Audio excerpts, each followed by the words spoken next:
en los desafíos de aprender en la universidad tenemos un tema para trabajar que nos parece trascendental. Pasan los años y perdura. Es un tema que no importa si estás en la primaria, en la secundaria o en la universidad, o si vas a concursar o pedir trabajo. Pero está ahí, presente, latente. Hoy, en este capítulo del gabinete, vamos a trabajar el tema de los exámenes. Ustedes saben que en el gabinete siempre hacemos talleres vinculados a cómo rendir un examen. De hecho, tenemos un manual que está orientado a brindar algunas estrategias que permitan desandar este trabajo, esta situación. Pero consideramos que hay mucho para charlar todavía. Y para eso, en este capítulo, invitamos a algunos profesores de nuestra universidad, de la Universidad Nacional de la Patagonia Austral, para que podamos conversar sobre este tema, sobre los exámenes. ¿Qué le pasa a un profe cuando va a rendir un examen? ¿Cómo nos ve? ¿Cómo ve a los alumnos? Y también nos vamos a animar a darte algunos tips. Quédate ahí. Mi nombre es Lucrecia Sotelo y esto es Los desafíos de aprender en la universidad.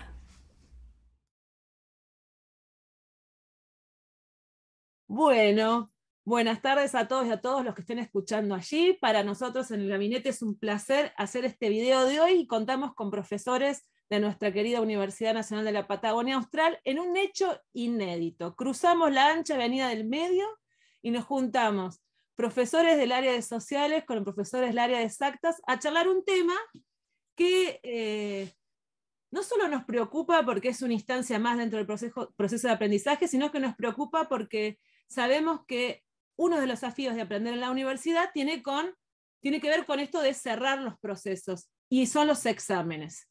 Por eso para el día de hoy contamos con la presencia de profesores que son pilares en la formación de nuestra universidad, que están aquí presentes: Fabiana Saldivia, Johan López, Jorge Lescano, Lía Vázquez, Marcos Escursi y Dora Maglione, que son profes del área de matemáticas y de área de sociales de la UMPA.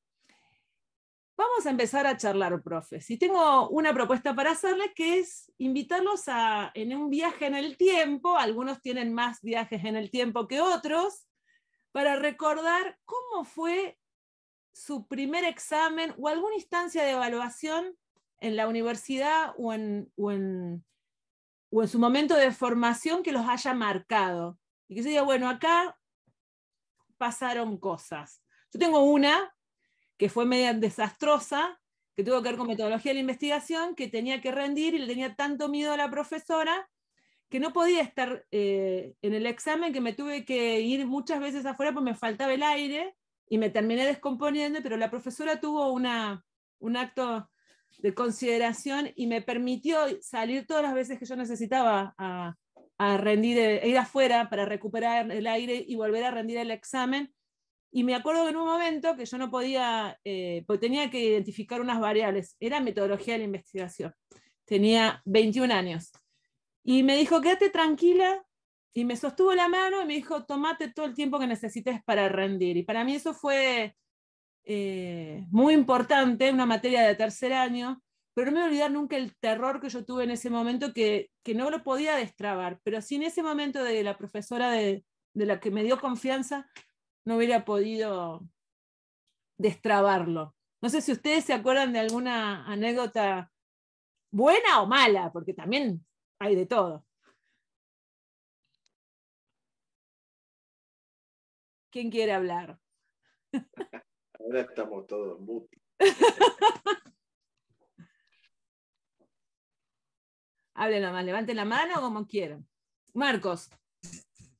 Oh, no, porque me acordaba de esto que vos decías, que yo creo ahí que tuve una ventaja enorme por haber sido tan mal estudiante del jardín de infante, viste que siempre tuve que rendir exámenes o me la materia, y creo que eso me dio alguna ayudita en el, digamos, a futuro. No lo digo orgullosamente, no, fue un desastre, pero sí, claro, porque siempre cuando, digamos, en principio, viste que uno desde que entra en la escuela se ve sometido a esta cuestión de tener que vivir estas tensiones, de aprender a vivir, como decía Jackson, ¿no? Entre la masa, el elogio y el poder, en estas tres cuestiones que configuran el famoso currículum oculto. Uno tiene que aprender a convivir en estas tensiones, ¿no? Y bueno, nada, siempre tuve que rendir exámenes en el primario, en el secundario, y era un desastre.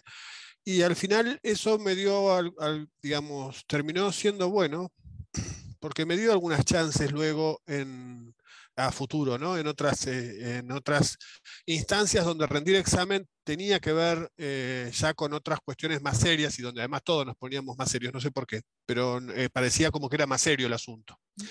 Eh, pero siempre me acuerdo, no de un examen de la universidad, sino de un examen de un curso que hicimos que lo proponía el CONICET, que fue fantástico, era tremendo, porque era un curso sobre epistemología de las ciencias sociales.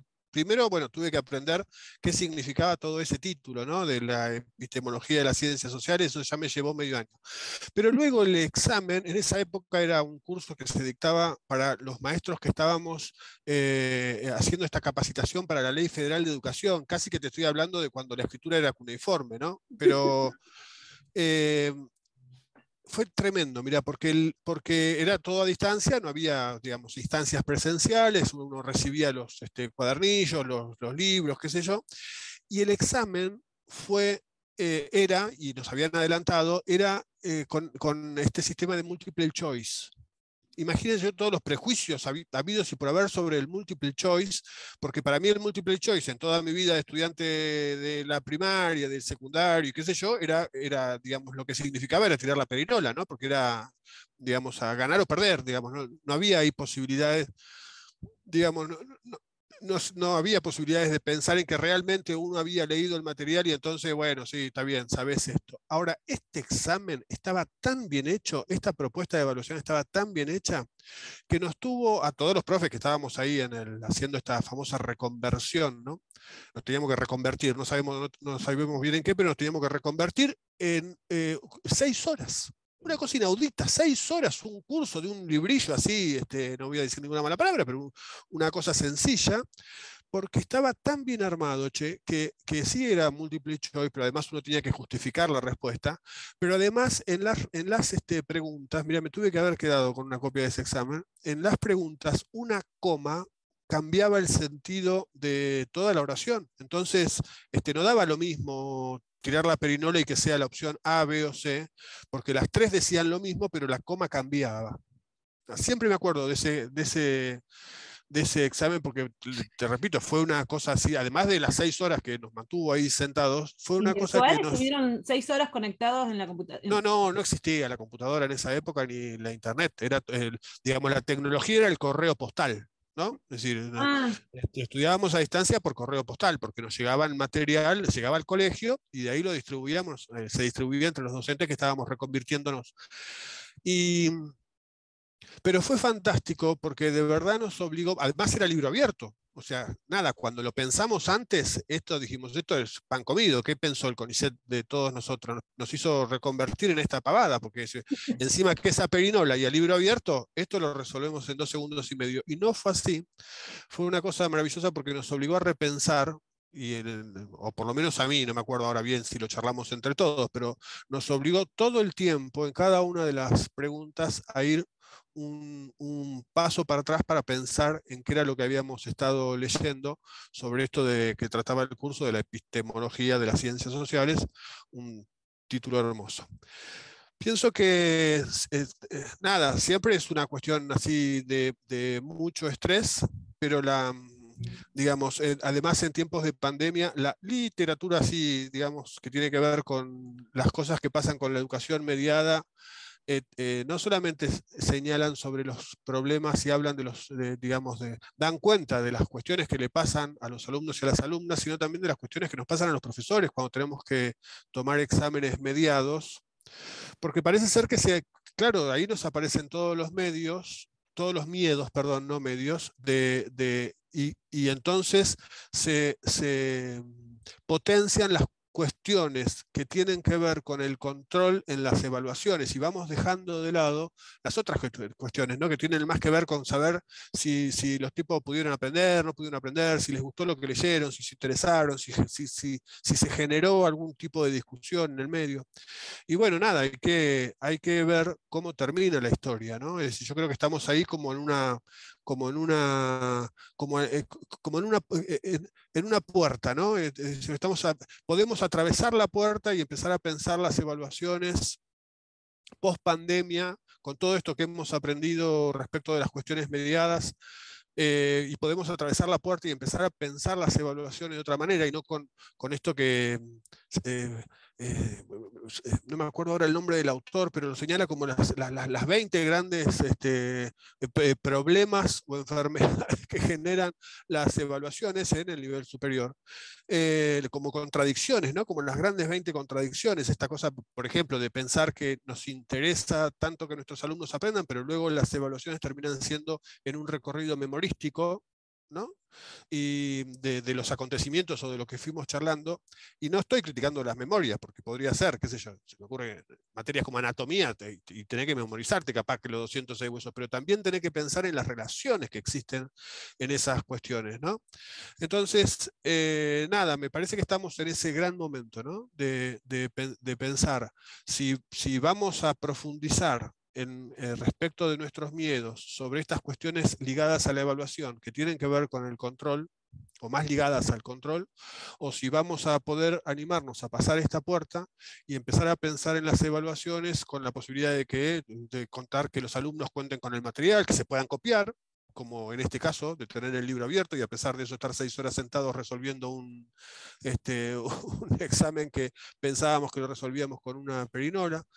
Nada, bueno, en esas cosas pensaba y se me ocurren sobre todo en estas instancias en estos momentos en que pobres pibes están pasando y pobres profes estamos pasando por los periodos de exámenes.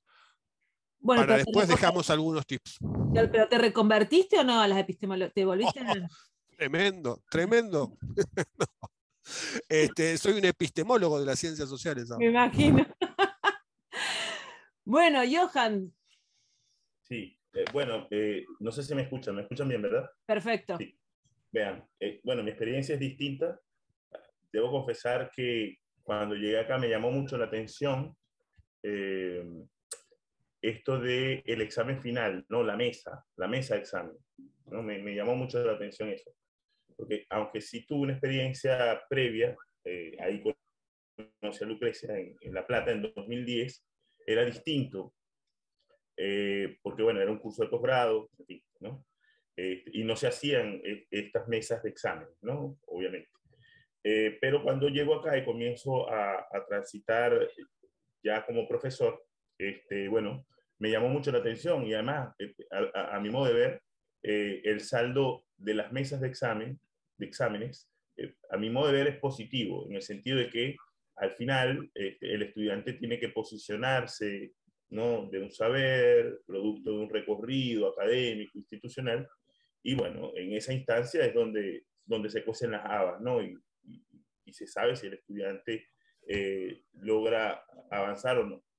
Ahora bien, lo que siento es, ¿no? Que sí es una presión muy grande sobre los estudiantes, muy, muy grande, sobre todo por este carácter sumarial que tiene el examen final, ¿no? La mesa de examen, es decir, que trata de recoger más o menos los aspectos más importantes de una materia, en términos generales, y bueno, que el estudiante demuestre que sabe, ¿no?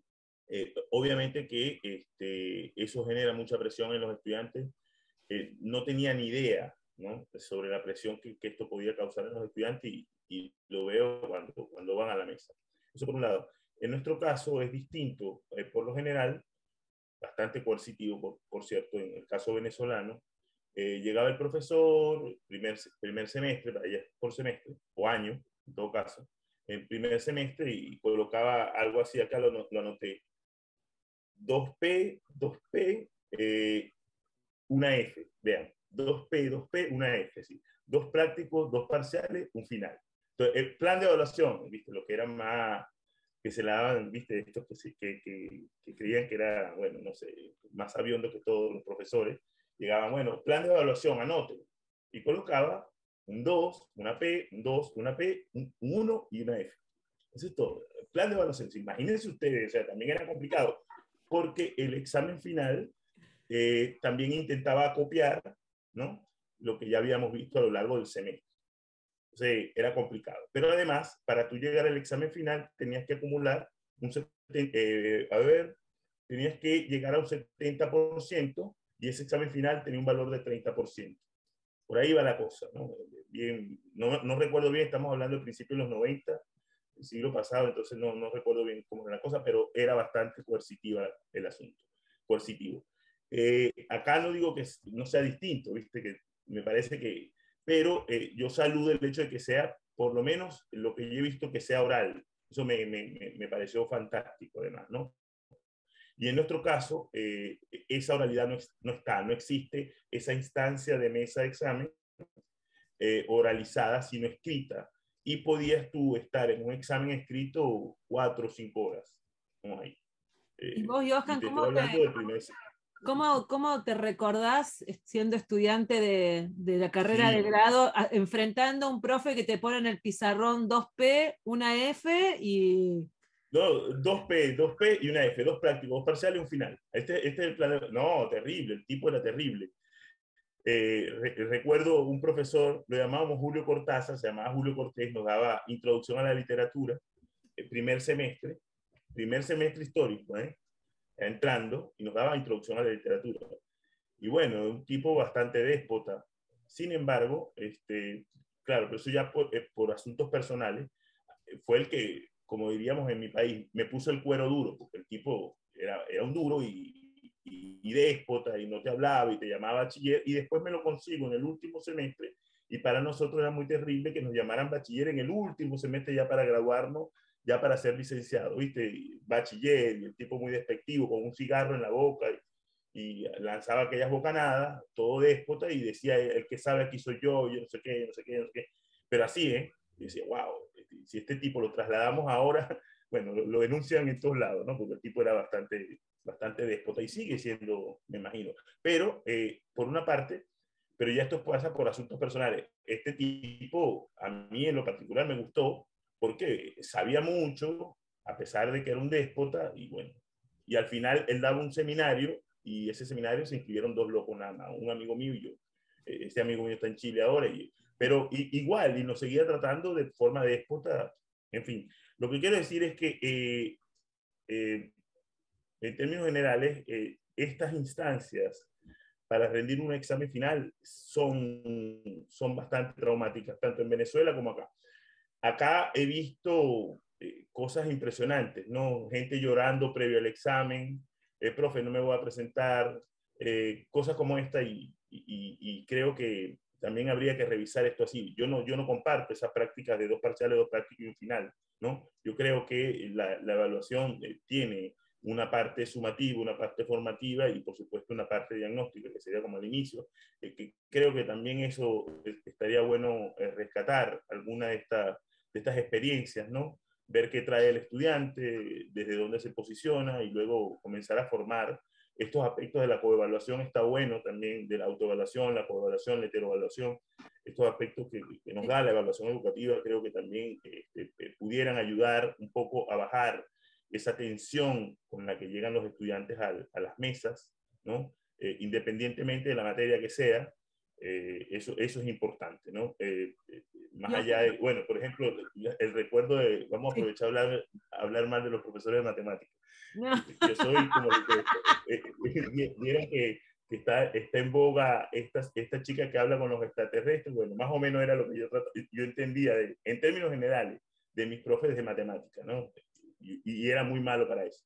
Lo que quiero decir es que, bueno, por ejemplo, el profe te llenaba el pizarrón de un montón de fórmulas y yo no entendía absolutamente nada, pero nada, y me salió un hermano químico, entonces, ¿no? Que trabaja con los números también un poco ahí, ¿no? Y física era peor, o sea, entender los metales, los no metales, estas cosas de química, y entonces nunca vi los no metales y no me presentaba una madera, por ejemplo, ¿no? Y bueno, no sé si es por ahí.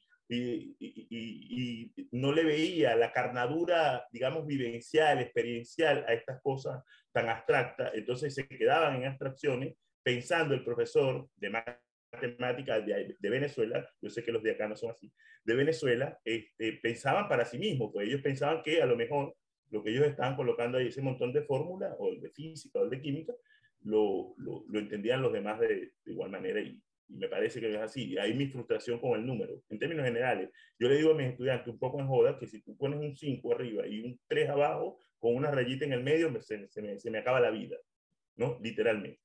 Entonces, bueno, en fin, eso. Pero te hago esta última pregunta, ¿cómo pudiste resolver la de este profesor que se te presentaba como déspota? ¿Cómo resolviste vos eso?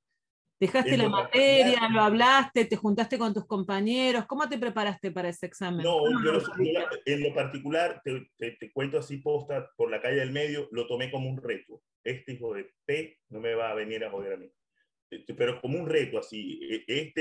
Y el tipo era muy déspota y muy HDP, pero muy con cigarro, no te hablaba, te veía por encima, te sacaba la sortilla que tenía, que él viene de la Sorbona y en Venezuela no tienen este anillo todo el mundo, pero así, terrible. Y yo dije, bueno, yo quiero ser profesor y no quiero ser así. Y no te hablaba, no te veía. Y bueno, y yo dije que para mí eso era un reto. Pues. Claro, pero eso son cuestiones ya personales. ¿No? Yo no me imagino que todos los estudiantes lo van a asumir así. Algunos se irán, otros dejan la carrera, qué sé yo. Yo dije, bueno, este tipo no me va... Y bueno, y lo sentí como un reto personal. Incluso, una anécdota muy rápidamente, ya finalizando la carrera, la licenciatura, me tocó leer un libro que lo recuerdo de Mario Praz, La carne, la muerte y la sangre, ¿no? Bueno, y el libro estaba en francés, y entonces me dijo, tú tienes que leer este libro para poder, y no había internet, no había nada, no había traductor, no había Google Traductor, nada de eso. Entonces yo tuve que decirle a un profesor que me leyera cada tanto, que era francés, que me leyera, y yo a mano, ¿viste? Copiando todo. Yo no tenía grabador, además no tenía guita, no tenía plata, no tenía computadora. Y lo hacía a mano, claro, pero era parte de mi reto. Y yo vi con él 2 materias más. Ese seminario, porque el tipo era un grosso, sí, era un grosso, pero lo asumí yo como reto. Pero ya en el seminario, al final de la carrera, veían 2 personas más, Daniel y yo, por ejemplo. Daniel que está en Chile, y yo acá. Bueno, y eso siempre lo recordamos con cariño. El tipo tiene Facebook, le escribo en el Facebook porque le tengo cariño al tipo. Y le escribo, profesor, y no responde nada, y responde la hermana de él, porque sigue siendo un déspota, ¿no? Sigue siendo, y ya tiene como 80 años ese señor. Bueno, esas son mis experiencias. Gracias, Johan. Lía.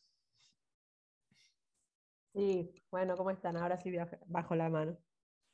Nada, ahora las escuchaba y recordaba, no sé si recuerdo el primer final, tengo así como un recuerdo de que cuando empecé la carrera yo empecé muy dispuesta a cursar, rendir, eran los 4 años que tenía que ser y se terminaba ahí. Y el primer año fue así, cursé todo el primer cuatrimestre, rendí en julio todas las que podía, cursé el segundo cuatrimestre, rendí en diciembre todas las materias del segundo cuatrimestre, más las del año, todo, en una carrera que llegó, que el último final ya fue un 5 así, arañándolo, porque claro, eran una cantidad de materias. Y sí recuerdo claramente mucho nervio siempre, cada vez que iba a rendir un final, esta sensación como de inseguridades o algo, pero con las ganas, o sea, no sé, gracias a Dios los profes en algún momento empezaron a decir, ¿cómo quieren que lo hagamos? ¿Por orden alfabético o decimos y quieren? Pues imagínate, yo B corta podía llegar a rendir a las 4 de la mañana. Como yo. Entonces, no, el que quiera, bueno, yo levantaba la mano. Porque siempre tratando de sacarte ese peso lo más rápido posible, o sea, a lo hecho pecho, y si no se hizo en ese tiempo que se estudió para rendir, mucho menos se va a hacer en una agonía de 4 o 5 horas esperando el examen. Y he tenido de todos tipos de finales donde escritos, finales orales, finales donde no la bolilla, pero sí que decía, entrá, te sentás y te dice, bueno, escriba todo lo que sabe de tal cosa. Otros exámenes donde era la evaluación y hacer las demostraciones, nosotros que somos del área de exactas, muchos de ese tipo, otros con exámenes orales, y en esos quizás en los orales, en esa época no existía, o no todos teníamos la computadora para hacer un PowerPoint y después llevarlo a la universidad y presentarlo. No habían, creo que, ni proyectores. Entonces era la filmina, si se acuerdan, entonces, y no era tampoco tan barata. Entonces lo que uno iba a poner en esa filmina para llevar después a imprimir a una librería o algo, tenía que ser representativo. Y eso implica también, o sea, a eso quería llegar. Me parece que el examen final es un momento más de aprendizaje, y que en esa carrera que hice en el primer año de querer rendir todo en tiempo y forma, cuando empezó el segundo año me di cuenta de que en realidad tenía que dedicarle el tiempo, no por rendir todo más rápido iba a saber más, sino que necesitaba como transitarlo desde otro lado. Y bueno, creo que me ha ido bastante bien. También me pasó que yo cursé mi carrera bastante bien, dentro de todo. ¿Estudiaste en la Pero UMPA, Olivia? yo estudié en la UMPA, en la Unidad Académica Río Gallegos. Caí de casualidad también ahí, porque yo cuando terminé el secundario quería estudiar profesorado de matemática, y quería estudiar profesorado de matemática porque yo tuve un profesor de matemática en el último año del secundario que fue donde yo encontraba como la mano amiga. Siempre que había una duda o algo, él nunca un pero, nunca un nada, siempre como tratando de ayudarnos. Y entonces dije, yo quiero hacer esto. Pasó, la vida me llevó por otros lados, y justamente porque cuando yo terminé el secundario y quise empezar a estudiar, justo la UMPA cerró el profesor de matemática. En el 94, para el 95 ya no hubo inscripciones, entonces nada, estudié otra cosa, después dejé porque no me gustaba, después me vine, y cuando me decido volver a estudiar, yo me iba a estudiar maestra jardinera a San Julián. Y me llama mi mamá, que todavía vivía en Gallegos, y me dice, ¿sabés que van a abrir de vuelta el profesorado? Bueno, le digo yo, allá vamos.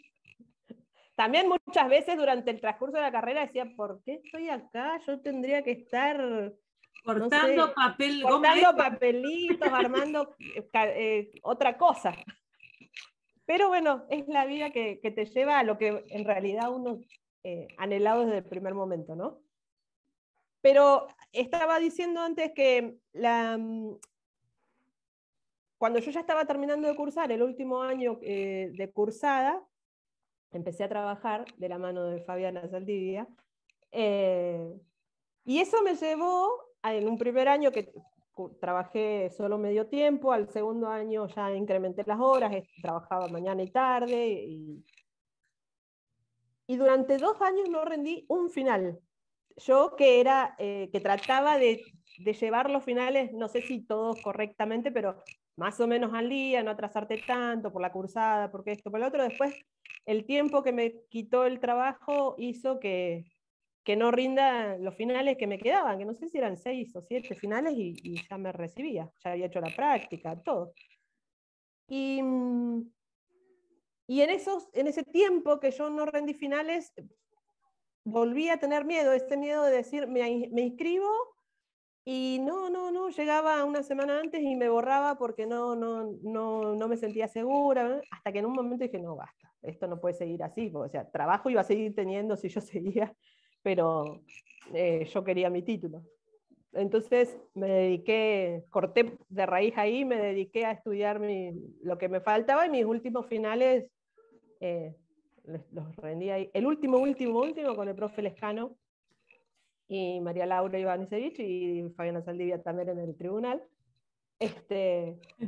Pero bueno, la idea esta de que el final es una instancia más de evaluación, que los chicos lo toman a veces como el momento de más miedo, quizás.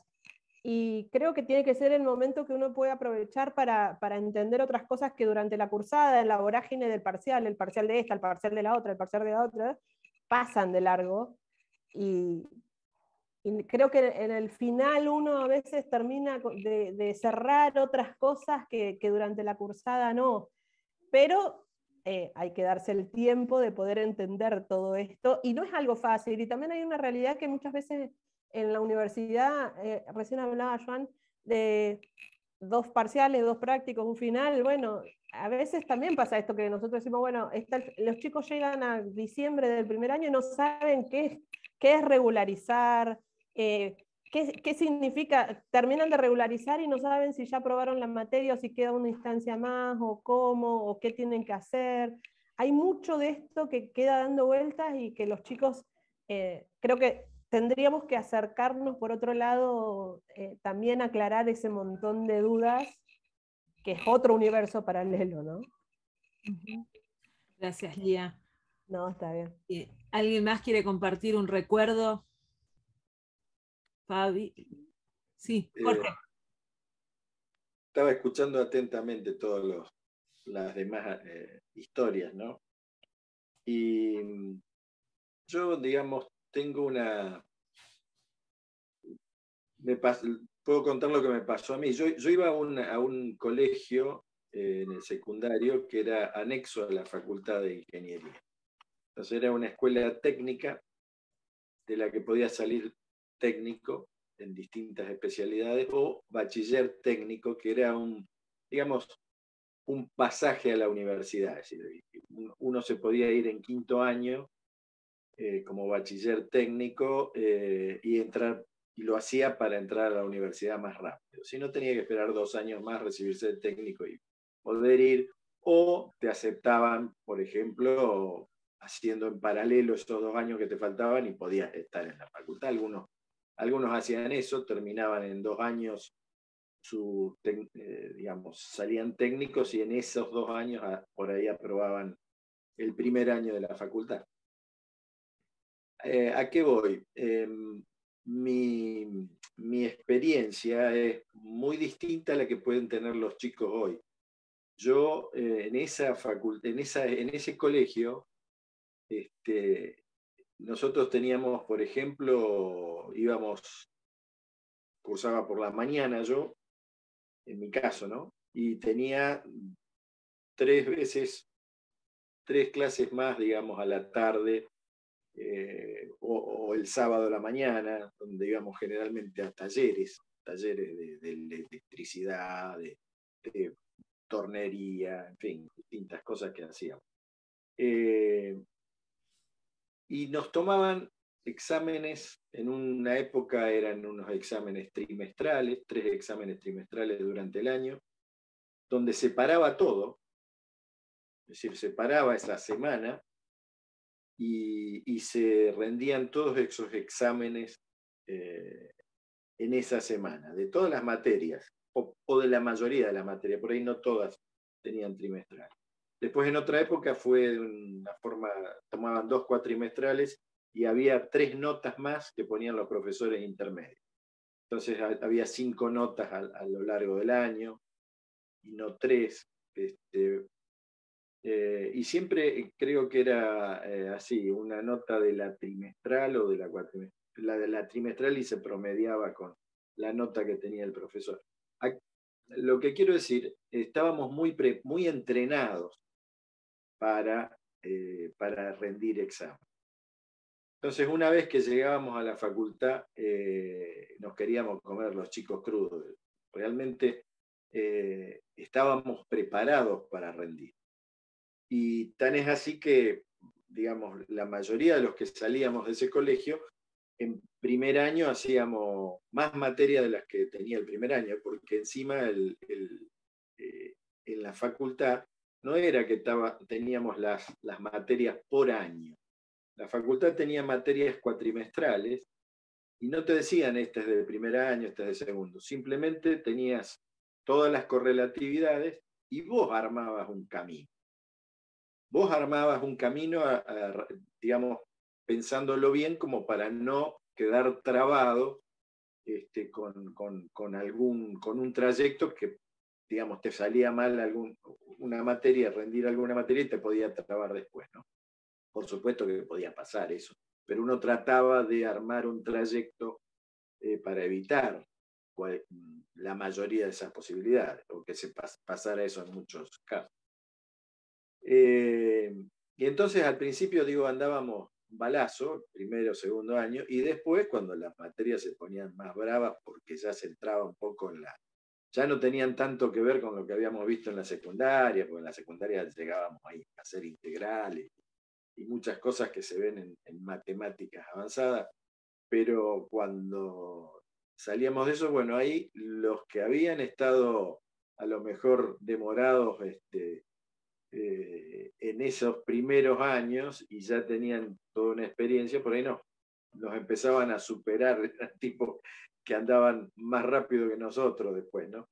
Pero a lo que voy es, quería destacar eso, ¿no? La importancia de tener esas experiencias con los exámenes ya desde el secundario. Es lo que no nos está pasando a nosotros. Y entonces los chicos que llegan a una edad mayor, digamos, y a lo mejor uno en la secundaria, a una edad 14, 13, 14, 15 años, y por ahí sos medio inconsciente y vas a rendir porque tenés que ir a rendir, porque además no podés escaparte de eso.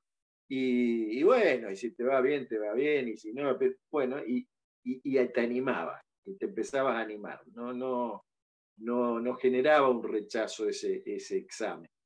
Y claro, cuando llegabas a los 18 años, 17, 18, 19 años a rendir en la facultad, era más sencillo todo, ¿no? Y yo veo que ahora por ahí eso está faltando en los chicos del secundario y me imagino que debe ser un gran problema enfrentarse con esas cosas, digamos, a una edad mayor, como que tienen más responsabilidad y más miedo al fracaso, ¿no? que cuando uno es más chico. Entonces, me parece bueno, que estaría bueno que en el secundario esto se practicara más, ¿no es cierto? Este tipo de evaluación para prepararse más para las instancias universitarias. Después, los exámenes finales coincido con Lía, que son como un compendio de todo lo visto y así tienen que ser tomados. Es decir, no. A lo mejor no interesa tanto la minuciosidad en el detalle, pero sí tener que el alumno demuestre tener una idea global, armada de lo que es la materia, de cómo se concatenan los temas que forman la materia y de dónde salen y a dónde apuntan, ¿no? En matemática tenemos mucho de eso, es decir, siempre estamos tratando de demostrar cosas que nos ayudan a avanzar en otras y nos van dando esa base, ese afianzamiento como para encarar los temas que siguen con mayor andamiaje de conocimiento y de esos procesos, esas relaciones que se tienen que armar, que tienen que estar ayudadas por la memoria también, porque siempre en una instancia de demostración de algo que nosotros usamos mucho, sobre todo para el profesor de matemáticas, ¿no es cierto? Es decir, que tiene que demostrar, saber demostrar cosas, partir de ciertas cosas que se dan por sabidas, por demostradas, y bueno, y cómo llegás y avanzaste un poco más en todo ese andamiaje que es la matemática, ¿no? Eso me parece que es muy importante que el alumno lo vaya masticando y entendiendo a medida que avanza en su carrera, ¿no? Y ya sea en el profesorado de matemáticas o en otras materias del área de exactas, como la ingeniería, siempre está eso de poder tener esos basamentos en donde afirmarse para poder estar seguro de avanzar en un sentido, digamos, positivo para resolver un problema. Después, digamos, el miedo al examen no te lo sacás nunca, siempre está el miedo. Pero uno lo que tiene, lo que va aprendiendo, es que una vez que se larga a hablar, o a escribir, o a explicar algo, es como que se va dando coraje, porque va recordando y va, digamos, enlazando esos saberes que en el momento previo al examen parece que no están por ningún lado. Los buscás y está todo en blanco. Y en el momento en que vos te parás frente al problema, lo empezaste a pensar, empezaste a recordar algo, aparece todo, como por arte de magia, porque eso está. Claro, en el camino, lo que hay que decir es que hay muchas horas sentado frente al problema, estudiando, practicando, resolviendo problemas más sencillos y yendo a lo de mayor complejidad. Hay todo un proceso que debe hacerse y debe hacerse dedicándole tiempo. Yo creo que también los chicos de hoy, yo no sé si porque tienen muchas más distracciones que las que teníamos nosotros en otra época, aunque siempre, qué sé yo, la pelota, ir a juntarse con los amigos, eso siempre existió y siempre había ganas de salir, pero era como que teníamos claro que teníamos que sentarnos a estudiar y había que dedicarle bastante tiempo a eso. Gracias, Jorge. Pienso en algo que decís sobre el tema de los exámenes. Últimamente estamos escuchando en distintos medios de comunicación este debate sobre que repetir de grado genera frustración, que si los chicos rinden tienen miedo, entonces les generamos un trauma.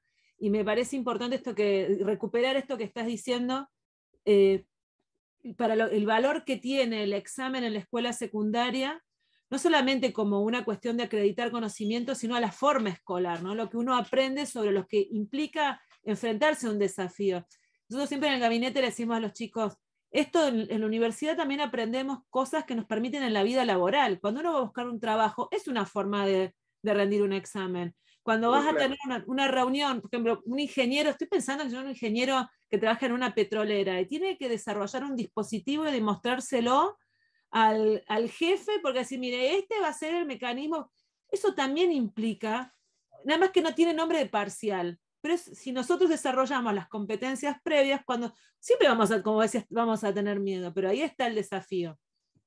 Claro, si me permitís, es decir, también el hecho de fracasar en un examen no tiene que ser una frustración, tiene que ser una instancia del aprendizaje, y no solo del aprendizaje de ciertos temas específicos, es el aprendizaje de la vida. En la vida vos vas a tener muchos tropiezos y vas a tener que ingeniártelas para superar escollos y digamos,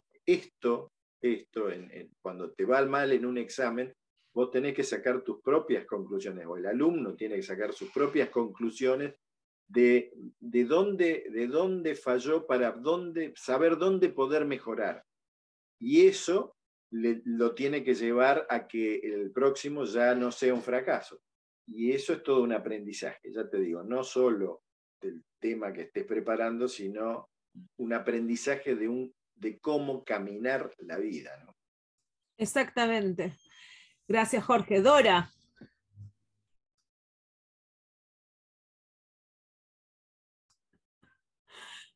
Ahí mientras Dora mejora, Fabi, ¿vos querés decir? Sí, yo voy hablando de mi experiencia, que también me puse a pensar con esto de ir hacia atrás. Yo en la secundaria la hice en los mediados de los 80. No, al principio de los 80, del 80 al 84.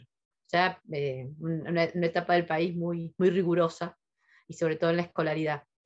Y ahí, bueno, para aprobar la materia tenías que aprobar los 3 trimestres. O sea, el promedio de los 3 trimestres tenía que dar 7 o más, si no, te llevabas la materia. Y no un pedazo de la materia, toda la unidad. Siquiera todo un trauma llevarse una materia. a pesar de que uno estudiaba todo, podía sacar 6,77, 6,80 y se llevaba la materia. Así que, y había que rendirla toda. Me tocó pasarlo con biología en primer año de secundaria y realmente fue un trauma tener que rendir. O sea, nunca ir a una mesa de examen, esa fue la primera vez que me presenté ante un tribunal y para explicar algo que el profesor todo el año había dado las células, nada más el tema, la célula y la ameba. Entonces, ¿qué es lo que iba a preguntar? Era muy, no se iba a salir de ahí. ¿Y qué preguntó? ¿Cómo era el movimiento de las aves? ¿Por qué volaban? Imagínense. Una cosa, pero justo en el tribunal había un profe que sí, algo yo había visto, pero digamos salí del tema y el profesor que me ayudó que estaba en el tribunal. Pero fue algo así como desconcertante. O sea, las experiencias, digamos, que llevarte la materia era, pues sabías que ibas y qué te iba a pasar, era terrible. Así que después esa experiencia en primer año fue la materia que me llevé ahí y nunca más, o sea, era estudiar para no llevarme porque lo que me podía llegar a pasar en el final era indescriptible. Entonces, bueno, a medida que iba avanzando, más herramientas tenía, más empezaba a descubrir quién eran mis mejores profesores, los que te daban realmente herramientas para aprender, los que te hacían disfrutar la clase, los que no te pedían memoria, sino razonar, relacionar los hechos. Bueno, entonces empezaba a tener uno más, le daba más valor a ese tipo de docente. Y después, en matemática, bueno, uno va madurando y también iba como una cosa lógica que iba avanzando y cuando llegás, yo estaba realmente bien. Así cuando me anoté para hacer el profesorado, yo me sentí como que estaba preparada. Pero también me pasó como Joan, lo primero que nos dijeron en las primeras materias, que teníamos en ese momento elementos de álgebra y análisis 1, las dos primeras con 12 horas semanales, cuatrimestral, parcial, recuperatorio, 2 parciales con su correspondiente recuperatorio. Parcial, recuperatorio, no aprobabas, quedabas afuera. Pero para pasar al recuperatorio no era que te fuera mal, sino que tenías que sacar entre 40 y 60. Si sacabas 60 o más, pasabas el parcial, pero si sacabas entre 40 y 60, ibas a recuperatorio. Entonces era todo como que uno ya venía ya también con esto de las cotas de los números, ahí en la cabeza. Y en esos años, cuando yo empecé en el 85, en el IUS, la mayoría de los compañeros eran toda gente ya padres de familia, madres de familia. Yo tenía 18 años, éramos 3 o 4 que teníamos 18. El resto, más de 20, eran todos personas ya formadas, así que venían con un ritmo, aparte se notaba que sabían. Y la materia más traumatizante, creo que fue en ese momento, fue álgebra, porque era todo símbolo, te hablaba de dividir, te hablaba de cosas que conocías, pero que en la simbología... Álgebra nos traumó a todos. Yo no hice matemática, pero en la secundaria también me traumó álgebra. Y era algo que, bueno, entonces era como código. Y realmente con los grupos de trabajo que hacíamos de estudio, ahí yo valoricé mucho los grupos de estudio, los que tenían experiencia, porque ya habían hecho la facultad en otro lado, pero que la vida los había llevado al sur a trabajar, tenían la posibilidad de retomar sus estudios, entonces ya venían ellos con algunas herramientas y estrategias que nos transmitían. Entonces para mí ese contacto fue muy valioso porque nos representaba el salto ese epistemológico a veces que hay, vieron, cuando uno no comprende, bueno, el salto informacional, bueno, lo tenías con esas personas. Entonces, y además otro tabú que uno traía del secundario es que a los docentes no se les hablaba. O sea, no se preguntaba en clase, era todo una relación muy distante con el docente en la clase. Eras en la lista. No, me acuerdo que cuando te iba muy bien, el profesor te llamaba cuando cerraba la nota del trimestre y daba la nota trimestral, en eso en secundaria, decía, fulana, ¿quién es? Ah, porque te fue muy bien en este trimestre. O sea, ahí tenías forma. Mientras tanto, no existía. Entonces, eso para mí fue muy marcante después para mí, con mi trabajo de docente. Porque yo dije, no, yo no voy a ser así una docente que no sepa quiénes son los que están adelante mío. No, siempre traté de tener una relación, saber quién era, tener apellido, nombre, o sea, tenía algo, o sea, no era un ente que estaba ahí sentado. Pero bueno, así era la educación en esa época, no igual no era, no quedabas mal, era así, uno lo aceptaba. Así que bueno, cuando fue la facultad fue esto, ¿no? De llegar a otras formas más estrictas, pero claras, reglas claras también. Y otra cosa que yo recién en tercer año rendí una materia del área de sociales, que fue psicología. Y también ese era todo un trauma, porque ahí en matemática todas eran rendir en forma escrita, no había rendir oral, y estas eran orales. Entonces ya era un trauma rendir oral. Y bueno, también ahí me ayudó el grupo de estudio acompañante, que me sentaron las chicas que eran de otro profesorado, de historia, de psicología, y me dicen, bueno, te vamos a enseñar a preparar. Entonces ahí aprendí lo que era una ficha técnica por cada libro que leíamos, los textos, hacer glosarios. Todo lo aprendía, ya les digo, el entorno, el grupo de estudio, digamos, me daba las herramientas, pero por ser personas, ya digo, mayores, con mucha experiencia, y que las sabían transmitir y con generosidad, digamos, porque realmente hay mucha solidaridad cuando uno es estudiante. Y bueno, después, bueno, todos los exámenes, siempre, hasta el día de hoy, me tomo un examen y me pongo nerviosa, o sea, es una situación de muchos nervios. Eso sí, cuando paso la puerta, digo, o llega el día, digo, ya está, lo que no se sabe hasta ahora, no se sabrá. Uno va, entra y pasa. Así que bueno, eso nada más para Gracias, comentar. Fabi. A ver, Dora, si... ¿Me escuchan ahí? Bien. ¿Me escuchan? Sí. Ah. No muteé el micrófono por las dudas, porque no, después ya no. Bueno, yo en realidad yo venía ya entrenada desde el secundario. Nosotros recién Jorge hablaba de que él lo evaluaban de manera trimestral, a mí me evaluaban de manera bimestral, 11 materias de manera bimestral, con 2 evaluaciones por materia. O sea, yo venía con un entrenamiento bastante grande de lo que significaba estar todo el tiempo estudiando, todo el tiempo siendo evaluado de alguna manera. Entonces, en realidad en la universidad no es que el tener que enfrentarme a una instancia de evaluación hubiera significado algo a lo que no venía acostumbrado. Siempre con nervio, por supuesto, pero a mí me gustaba estudiar, así que yo le he dedicado siempre muchas horas a prepararme en los exámenes.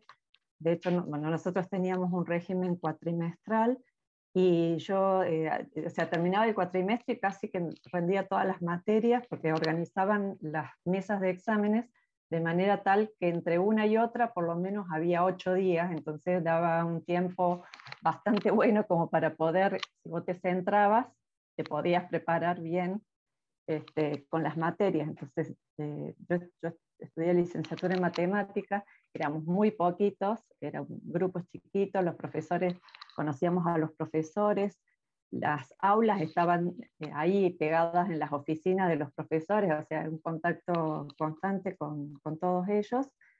Y bueno, yo sabía que había que rendir, había que estudiar y dedicarle muchas horas a las materias. La matemática en particular tiene una forma, tiene un lenguaje propio, tiene una forma de hacer, una forma de construcción, y bueno, uno es que como que tenía que aprender esa manera de comunicar, que por ahí es distinta a la de otras áreas. Obviamente siempre en cualquier instancia de evaluación hay muchísimos nervios, pero es algo que uno, si viene con el entrenamiento necesario, son instancias que se pueden superar si uno está seguro, o por lo menos se ha preparado como para hacer frente a esa instancia de evaluación. Siempre, como decía Jorge, ir a una instancia de evaluación es un proceso de aprendizaje. Yo cuando salí del secundario me inscribí en 2 carreras, en la licenciatura en matemática en la universidad y en un profesorado en un terciario. Y iba toda la mañana y casi la siesta en la universidad, y después de ahí me iba directo al terciario, y el primer parcial que tuve en la universidad me fue mal, digamos, y era algo a lo que yo no estaba acostumbrada. Estaba acostumbrada a mí que me fueran bien. las cosas. Y bueno, y eso fue una instancia de aprendizaje, porque ahí me di cuenta que con esa carrera yo no podía estar haciendo dos carreras a la vez, digamos.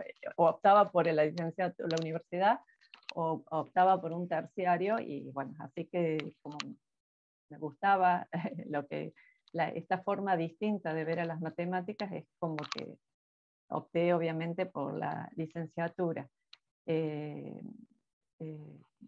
No sé, yo siempre, como les decía, yo siempre le he dedicado muchas horas a prepararme y durante el año iba llevando las materias, digamos, iba llevando al ritmo en el que se dictaban, con lo cual cuando hacía frente a la instancia de evaluación, era hacer un repaso, tener una mirada por ahí integradora de todos los temas que se habían dado en la asignatura, pero digamos, se podía, tenías una visión amplia de todos los temas, porque lo había ido más o menos llevando en tiempo y forma a lo largo de las distintas cursadas.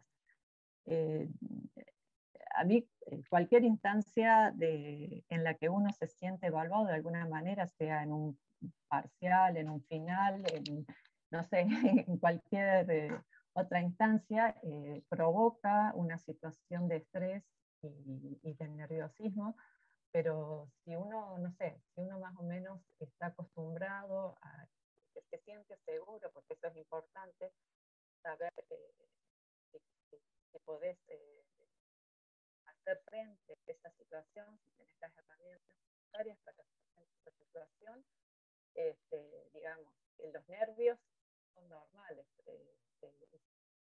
Vos estás segura, digamos, vas a poder llevar adelante y si no lo haces, bueno, es una aprendizaje, algo hay que cambiar o ajustar, pero digamos, todo. Dora, se te está bajando lentamente el volumen de la voz. Fuimos perdiendo. La fuimos perdiendo. Ahí se te fue. Pero aprovecho esta pausa como para recuperar algunas de las cuestiones que estuvimos diciendo. Y creo que el eje central es que los exámenes nos permiten formarnos para distintos escenarios de nuestra vida, que se van a replicar tanto en lo laboral como en otras carreras. Pienso en nuestros concursos docentes también, ¿no?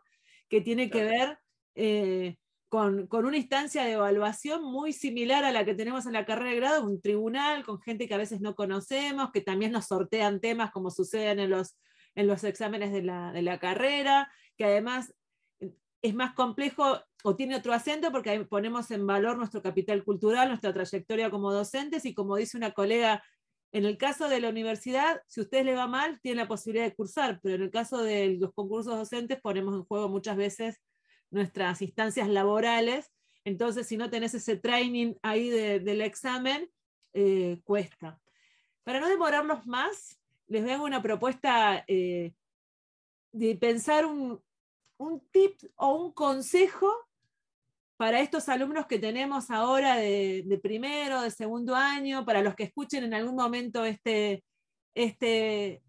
charla que estamos teniendo por Zoom, algo que a ustedes les gustaría sugerir a los alumnos. Hay profes de distintas materias y de distintas situaciones, no solamente ciencias sociales, sino acá tenemos al señor del área de educación a distancia que ha hecho una gran apuesta, Marcos, en la Unidad Académica San Julián, en acompañar a los alumnos en el periodo de confinamiento para que puedan desarrollarse en ese entorno. Así que los invito a hablarles a ese alumno y decirle, bueno, a ver qué pueden tener en cuenta para preparar su primer final. Algunos rinden ahora en unos días, otros rendirán en el segundo llamado, u otros harán como Lía en su segundo año, que ya fue dejando.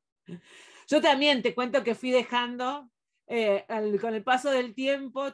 Recuerdo, me hiciste acordar un examen de Historia Social Contemporánea. Yo había estudiado en una escuela de formación católica en Córdoba y nunca habíamos visto la guerra de Irak, y me acuerdo que el primer examen que me toma la profesora en Historia Social Contemporánea, que ubique en el mapa donde quedaba Irak. Yo dije, no tengo la mami. Y me acuerdo que fue tan traumático para mí, porque la formación previa, en esto recuperando lo que vos decís, Jorge, cuán importante es la formación previa del secundario para que el estudiante pueda no solamente desarrollarse en el examen, sino tener las herramientas para desenvolverse y desandar estos desafíos de la universidad. Yo tuve carencias muy grandes de historia, de geografía, no sabía algunas cuestiones vinculadas a la filosofía, pero sí tuve herramientas para decir, bueno, no puedo. Y me acuerdo que en Sociología 1 de primer año de la universidad, no entendía nada Weber, dije, bueno, yo hasta acá llegué, me voy a tomar un año, la dejé, me quedé libre, y al año siguiente, después que me preparé previamente, volví a cursar. Pero tuve la suerte de que en la escuela secundaria me habían enseñado esto, de que, bueno, a respetar los tiempos de estudio de cada uno. Los tiempos, y que en la universidad no es una carrera contra la vida, sino es un momento en el que uno va construyendo sus procesos de aprendizaje y va madurando en relación a ellos. Recuperaba esto que vos decías, Lida, también de, bueno, llegó un momento que me di cuenta que la carrera se vivió de otra forma y entré cuando entré y fue eligiendo lo que elegí, pero lo asumí con responsabilidad. ¿Y cuán importante es esto de poder entender de que no es rendir los finales para recibirme ya? Hay mucho esto de que tiene que ser ya, que si dura 3 años, si dura 4 años, si dura 5. Y en realidad es que uno tiene que ir entendiendo de que, no sé, me acordaba ahora de una materia, nosotros, como dijo Fabiana también, mucho prejuicio ahí también con los de matemática y las materias pedagógicas, ¿no? Como que no. Y tengo patente, cuando cursé, no voy a decir la materia porque si la digo van a saber qué profe es y me siento mal. Igual ya no está, pero bueno. Voy a cursar esa materia y digo, primer día, y en gallegos en esa época eran esas materias donde estaba los del profesorado, historia, geografía, lengua, éramos todos juntos y éramos un montón. Entonces decía, voy y tenía que entrar, se me superponía con otra que yo estaba recursando de segundo. Entonces voy y le digo, profe, el primer día obviamente me retiré antes de la que estaba recursando para ir en tiempo y forma. Entonces digo, cuando salimos le digo, ¿sabes qué, profe? Yo todos los jueves voy a llegar 1 hora tarde porque estoy recursando otra materia y se me superpone, pero bueno, era de 9 a 12 y yo llegaba a las 10, que era una cosa así. Y me mira y me dice, ¿y a mí qué me importa? Me dice, usted, pero no de malo, sino como dice, vos entrá cuando tengas ganas, salí cuando tengas ganas, mientras que después rindas en lo que te corresponde. Y me quedó así como marcado. Y entro, nos juntamos, éramos 3 pelagatos de matemáticas, y cuando empieza dice, ¿quiénes son los de lengua? ¿Quiénes son los de esto? ¿Quiénes son los de geografía? No sé qué. ¿Quiénes son los de matemáticas? Las 3 ahí, ¿viste? Y dice, bueno, ténganles paciencia porque estos chicos de las exactas les cuesta ¡ay, la bronca! Y nos propusimos, ahí me hizo acordar Johan también, nos propusimos tipo taparle la boca, o sea, porque además era toda una cosa. Y era salir a las 12 de la noche de la universidad, ir a mi casa a seguir haciendo cursos, o sea, los prácticos, entonces no sé, y lo voy a decir, se va a terminar de develar de qué era, pero no sé, tenía que estudiar sobre la universidad, o sea, el sistema educativo y cómo a lo largo de los años esto iba cambiando, y me llevaba, no sé, te leía un texto y del momento histórico yo no tenía ni la más pálida idea, entonces tenía que volver ahí, buscar en otro texto o armar una línea de tiempo, quiénes fueran los presidentes, qué carancho cada presidente proponía como modelo de país, porque eso sin duda iba a influir en el modelo de sistema educativo que íbamos teniendo. Y terminamos pero de tal buena manera que en el primer concurso docente que fui, lo encontré al profe ahí en los pasillos de la UAR y con cariño, porque él después nos reconoció todo el esfuerzo, o sea, fue un final feliz, digo, ¿no? Él terminó reconociéndonos todo este esfuerzo, pero decir, esto yo, también saber decir, no, si en esta materia no voy a poder con todo lo que tengo, o como dijo Dora, con 2 carreras al mismo tiempo, bueno, no, decir, fijarse una meta y y en esto que decís de los tips que les podemos dar a los chicos es conocer los propios límites y fijarse de verdad una meta, decir, si yo estoy viendo que con estas 3 materias no puedo, bueno, defino una. Y que no está mal, y además que no está mal. No pasa nada. Que nadie te va a mirar con cara fea si vos elegiste cursar una materia y porque además tenés hijos o trabajás o tenés que buscar laburo o tenés problemas en tu casa, o sea, no pasa nada, digamos, si vos elegís una, porque en realidad lo estás haciendo bien para vos. Y me parece que ese es un gran consejo. Mira, nosotros en Comunicación en Córdoba teníamos estadística, y te voy a decir el ejemplo al revés. La profesora de estadística decía, estos comunicadores que son todos charlatanes, dice, no van a saber nada de matemáticas. Y nosotros estuvimos estadística en el primer cuatrimestre y en el segundo economía. Y yo te puedo asegurar que también hicimos lo mismo, esto que hacía Johan, fue, que creo que este es el segundo consejo que tomo de lo que ustedes están diciendo, que esa materia que se nos presenta horrible, porque es o de la otra disciplina, o porque no entiendo nada de lo que me están diciendo, transformarla en ese desafío para ver qué es lo que tiene para proponerme, porque me acuerdo esa vez esa profesora nos dijo, miren, ustedes capaz que ahora, la variable no les importa nada, pero ustedes si van a dedicarse a la investigación, van a trabajar con un estadista que le va a decir qué es lo que necesitas saber. Y ustedes van a tener que saber qué pedirle a ese estadista, qué es lo que querés saber. A mí me quedó tan grabada que cada vez que hay un curso de SPSS, empiezo a escuchar las variables y digo, qué genia esa profe, porque yo me olvidé, algunos cálculos los puedo recuperar, pero esa fue una gran enseñanza que nos dio de transformar en un desafío, recupero lo de Johan y lo de ustedes, Bailia, también, de cómo es imponderable. Le pudimos encontrarle la vuelta para ver qué es lo que yo puedo aprender de lo que esta materia, que no me gusta, tiene para enseñarme.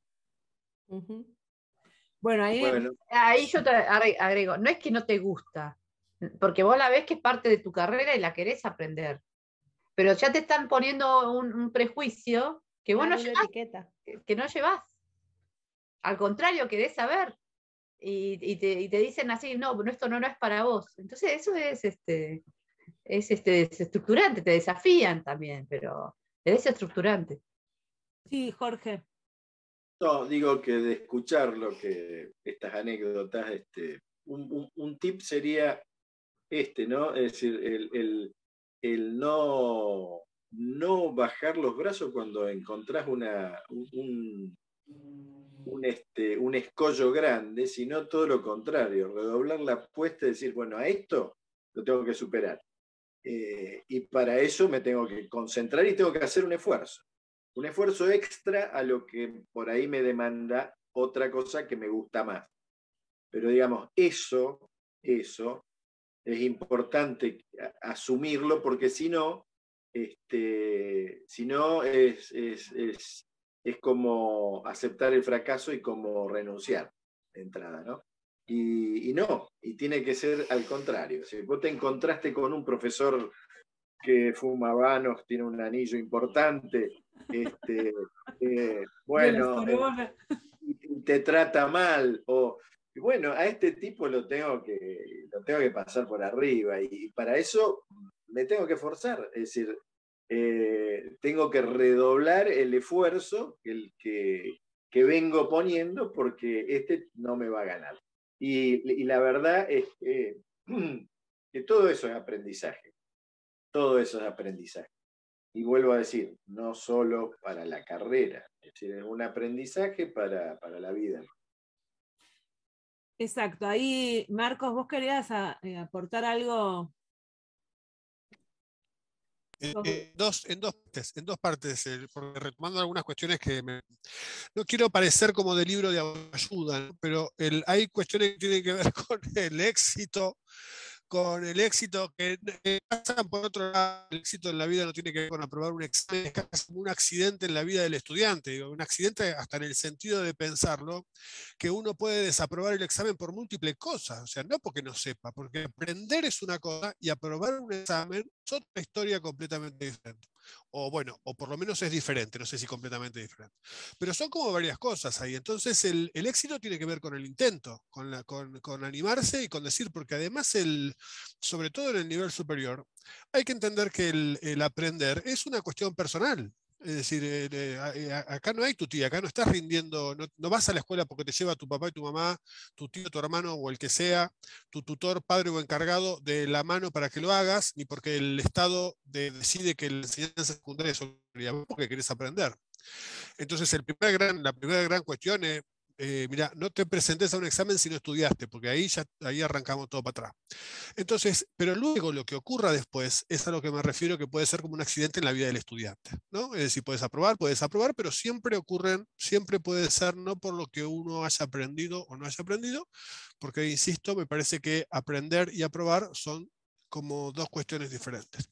Luego, ¿qué es lo que nos pasa cuando hacemos estos exámenes mediados? Es muy difícil, sobre todo para los que no tienen la experiencia así cotidiana de trabajar mediados, porque hablarle a una cámara es una historia compleja, no es fácil, es decir, es mucho más fácil estar frente al tribunal cara a cara que hablarle a una cámara. Pero bueno, ahí hay nada, dos o tres cuestiones que tienen que ver con el acting, si se quiere, esta cosa de la puesta en escena, y que cuestiones a pensar y a cuidar y a preparar antes del examen, ¿no? La primera tiene que ver con más o menos intentar saber algunas cuestiones sobre la herramienta, sobre el sistema de videoconferencia que se va a usar, ¿no? Porque nosotros, por ejemplo, en la para utilizamos mucho un sistema de videoconferencia que se llama Adobe Connect, que no tiene esta interfaz tan linda como la que tiene el Zoom. Entonces, bueno, hay que más o menos pilotearla ahí.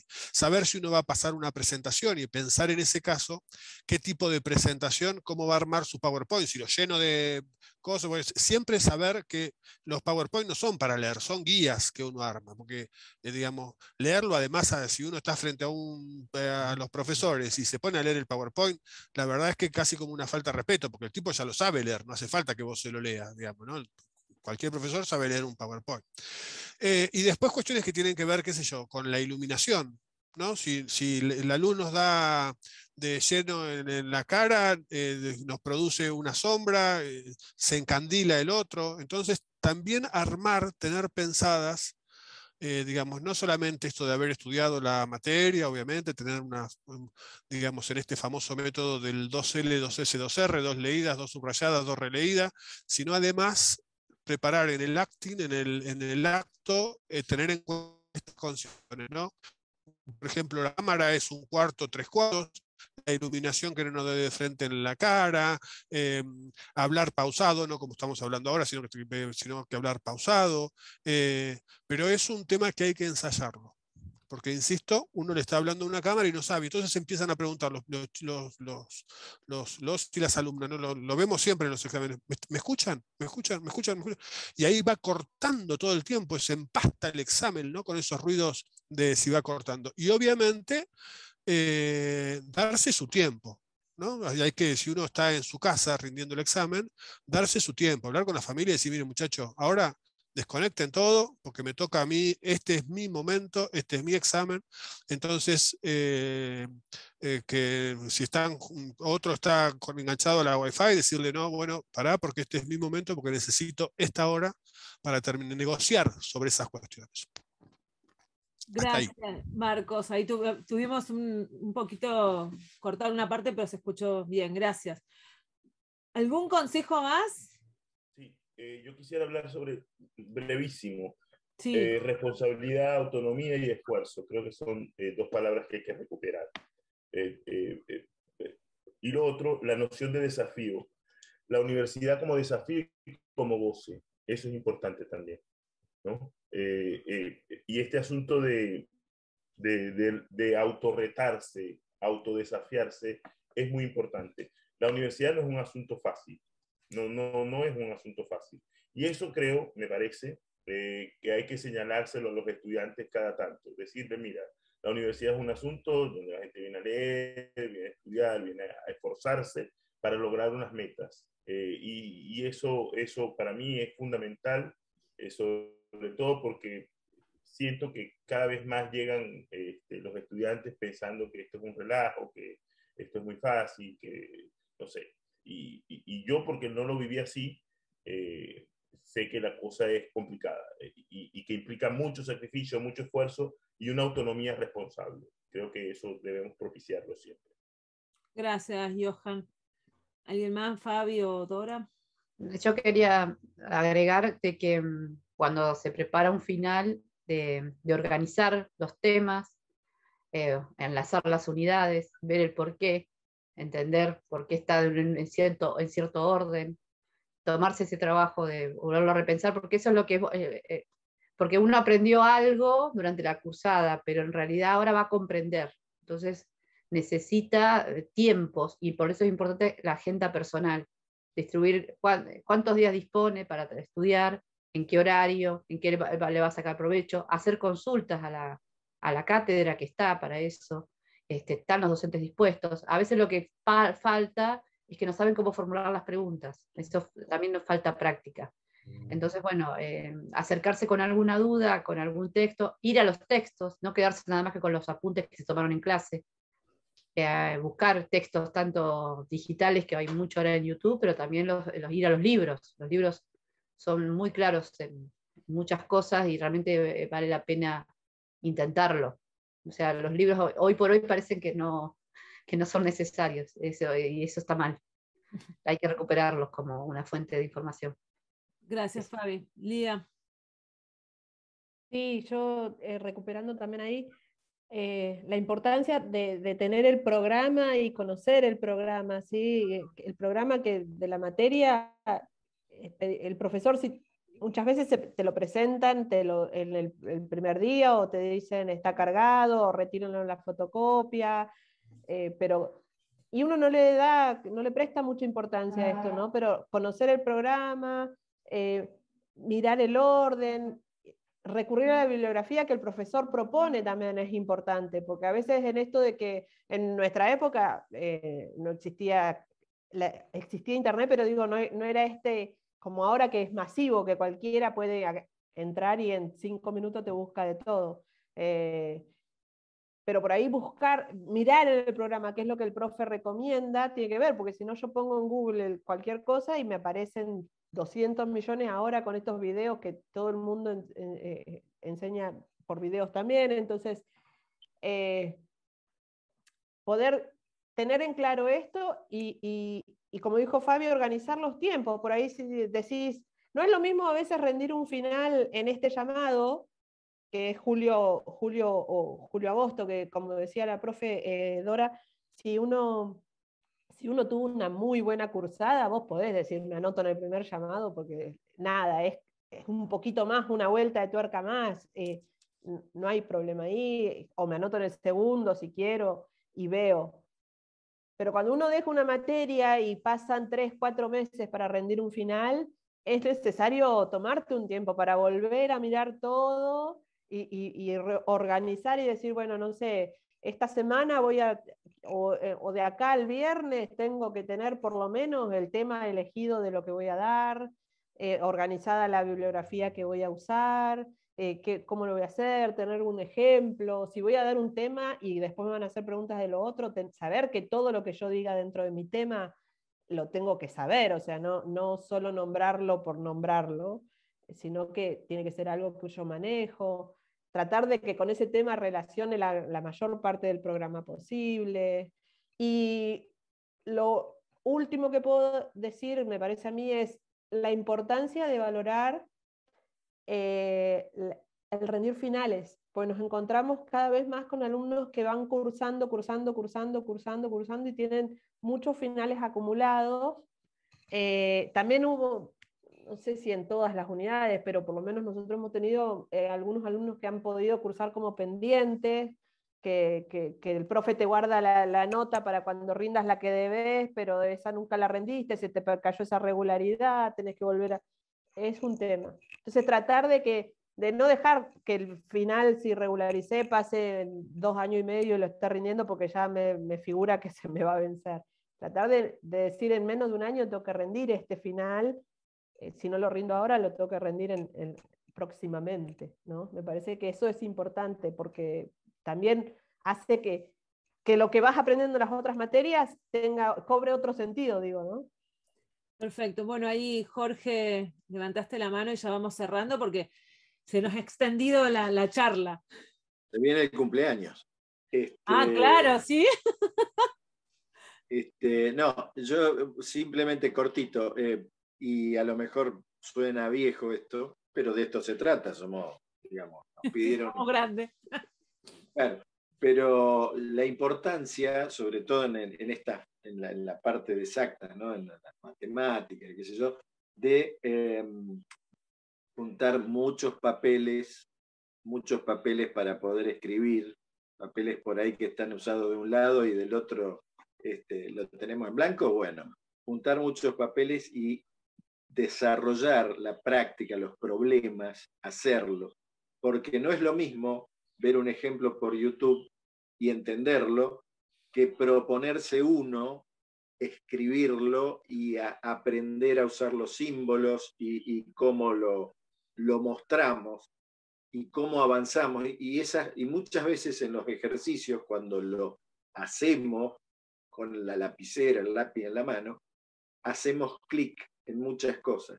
Nos damos cuenta que ese formato ya lo habíamos visto antes y podemos ir para atrás y mirar que hay una relación. Yo creo que escribir los problemas, hacerlos uno, tiene un valor importantísimo en el aprendizaje. Bueno, yo creo que en eso todos coincidimos los de matemática, hacer nuestros propios apuntes después de cada materia. Claro. Eso es algo que todos hacemos. Y la escritura es la puesta en acto del conocimiento. A nosotros también nos pasa lo mismo en la materia. Digamos, puedes estudiarte qué es un discurso, pero si no te pones a producir un texto, no hay forma. O sea, no hay forma de aprender superestructuras textuales sin escribir. Y creo que por eso esta idea de poner en diálogo estos dos espacios, porque vemos que hay un punto en común. Esto que vos contabas, Jorge, de ponerse a analizar y agarrar la lapicera y ensayar el problema, también nos pasa a nosotros con la escritura. No existen, y en esto es para otro encuentro, ¿no? Las tesis, cuando te dice un tesista, ya la tengo la tesis, ¿y la escribiste? No, bueno, entonces no tenés nada, ¿no? O sea, uno puede creer que tiene muchas cosas en la cabeza, y las tiene, pero hasta que no la tenés, hasta que vos no pusiste el problema, no hay nada, porque no existe... el proceso de escritura implica una puesta en acto de un proceso de construcción de conocimiento que es diferente cuando uno lo piensa solo o lo dice inclusive de manera oral. Yo no sé, Dora, si vos querés agregar algo más, si no... No. Perdón. Muteada.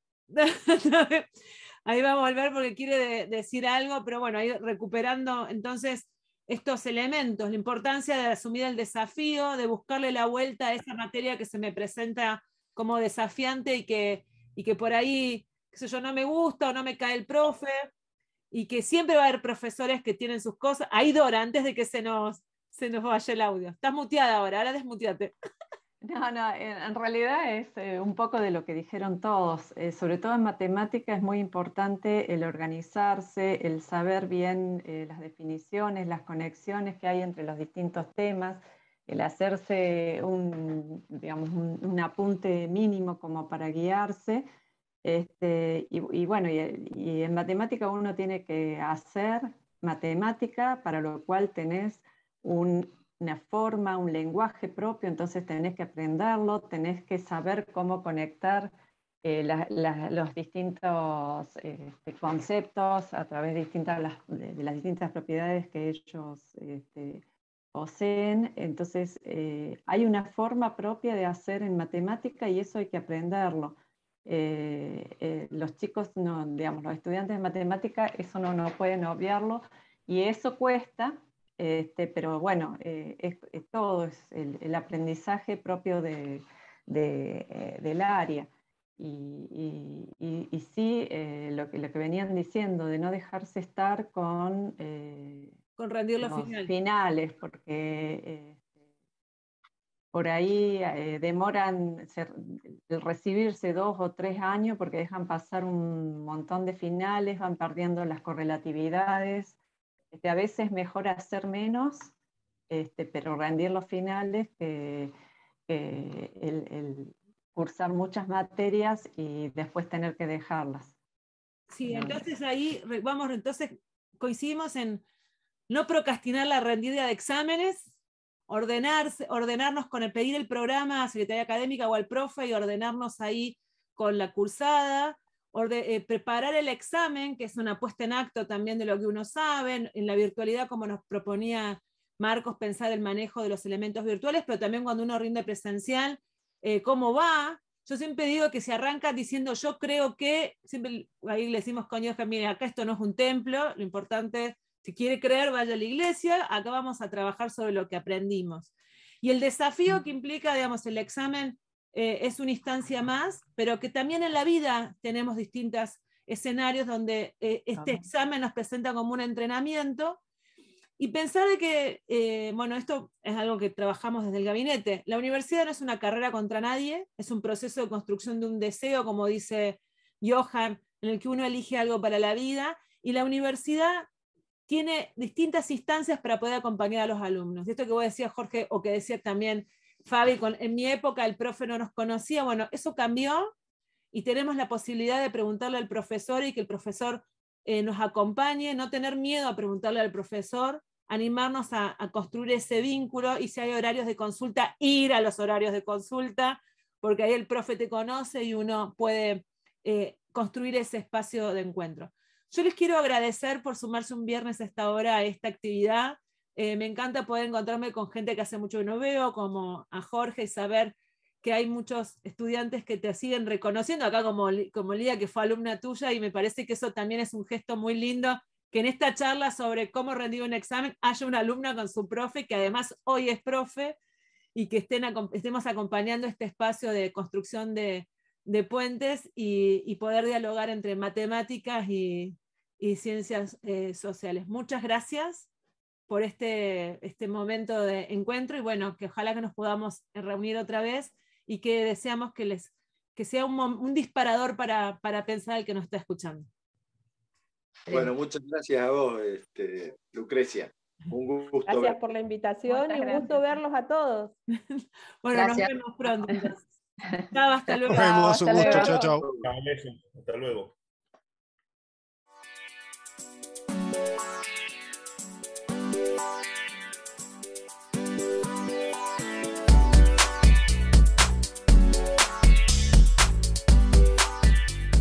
Estuvo largo, pero creo que interesante el video, ¿no? Una charla con los profes que tienen sus años y su trayectoria ante la universidad, del área de matemática, del área de sociales, charlando sobre este tema. Varios puntos para destacar. Uno, todos siempre, en algún momento de nuestra vida, rendimos un examen. Vamos desarrollando algunas estrategias que nos permiten ir sondeando este camino. Para destacar, la universidad no es una carrera solitaria ni contra la vida. Implica dedicación, implica trabajo, implica saber también que alguna vez nos va a ir mal en una prueba, en un parcial, en un final. Pero eso no significa que no podamos desandar ese camino y prepararnos para rendir. Que siempre va a haber instancias con algún profe que no nos va a gustar, que se nos va a presentar de manera negativa, pero eso no significa que vamos a dejarlo. No tiene que frenarnos. Trabajar con un compañero, con otro profe, nos va a ayudar a andar ese camino. Ir a los horarios de consulta, practicar frente a la cámara, ver algunos elementos que necesitemos para ese día. En el gabinete le llamamos modo avión, pero no porque suspendemos algo, sino el modo avión en el sentido de cuando hay alguna inclemencia y tenemos miedo, lo más importante es saber cómo funciona para poder enfrentarlo. No es fácil rendir un examen, hay muchas cosas que entran en juego. El miedo, la duda, esto que se puso tan de moda de el miedo al fracaso, la frustración, pero es importante poder atravesarlos para poder llegar a término nuestra carrera. Espero que esta larga charla del gabinete con los profes te sirva de ayuda para poner en tensión este desafío y animarte a aprender en la universidad. Muchas gracias. Esto ha sido el gabinete. Nos vemos en la próxima.